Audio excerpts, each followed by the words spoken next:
যখন আমার রান্না করতে একদম ইচ্ছে করে না, তখন এই এক পদ দিয়ে কিন্তু চালিয়ে দিই। তো সেটাই তোমাদের সাথে শেয়ার করবো কী করে চালাই। তো মুসুর ডাল নিয়ে নিয়েছি পরিমাণ মতো, আমাদের দুজনের জন্য এইটুকুই এনাফ।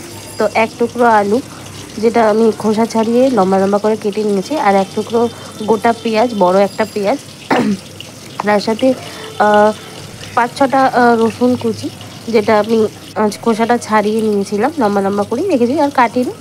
আর হচ্ছে একটা বড় টমেটো, যেটা স্লাইস করে কেটে নিয়েছিলাম।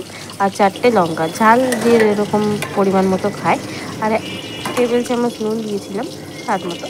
এবার আমি পরিমাণ মতো জল দিয়ে এটাকে ঢেকে রেখে দেবো এবং হাই ফ্লেমে রাখবো 10 মিনিট।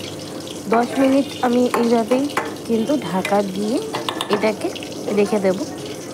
10 মিনিট পর এসে দেখব যে এটা ফুটতে শুরু করেছে এবং এর জলটাও কিন্তু বেশ খানিকটা টেনে নিয়েছে।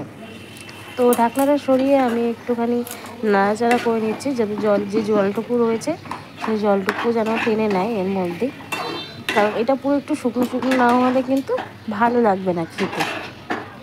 পুরো জলটা যাতে টেনে নেয় তাই একটু নাড়াচাড়া করছিলাম এবং সাথে সাথে জলটা এর সাথে সাথেই টেনে নিচ্ছিল।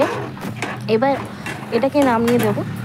এরপর একটা পেঁয়াজের অর্ধেক আমি একটু কুচিয়ে নিয়েছিলাম আর 3টে শুকনো লঙ্কা একটু তেলে নাড়াচাড়া করে ভেজে নিয়েছিলাম। এই দুটো এবার এর সাথে মিক্সড করব। ভালো করে এই লঙ্কা আর পেঁয়াজটা ভালো করে মাখবো এবং এই ডালের ভর্তাটার সাথে কিন্তু আমি এটা পুরো একদম মিক্সড করে দেবো। মিক্স করার পর এরকম কিন্তু স্ট্রাকচারটা আসবে, যেটা দিয়ে পুরো এক থালা ভাত নিমিষের মধ্যেই শেষ হয়ে যাবে। তো তোমরাও বাড়িতে একবার ট্রাই করো এবং কেমন হয়েছে অবশ্যই কিন্তু জানিও। টাটা।